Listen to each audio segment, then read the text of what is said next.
Pinangunahan ni PBBM ang pamamahagi ng agricultural inputs at financial assistance sa mga magsasaka at mangingisda sa Pangasinan.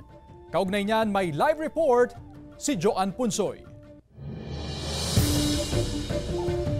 Joan?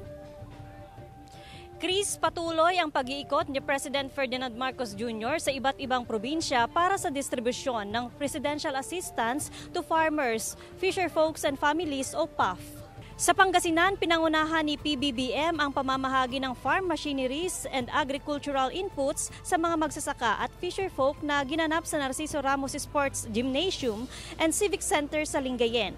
Sentro ng aktibidad ang pamamahagi ng Certificates of Condonation with the release of mortgage o COCROM para sa 3,558 agrarian reform beneficiaries o magsasaka sa Rehiyon 1.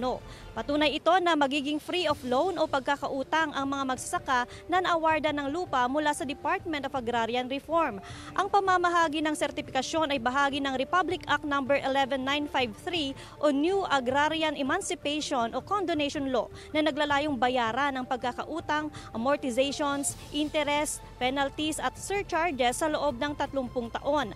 Ayon sa DAR, higit sa 50.6 million pesos ang babayaran ng Land Bank of the Philippines para sa lahat ng benepisyaryo sa Rehiyon 1. Malaking bagay raw ito sa mga magsasaka dahil wala na silang iisiping utang at makapag-focus na sila sa kanilang pagsasaka.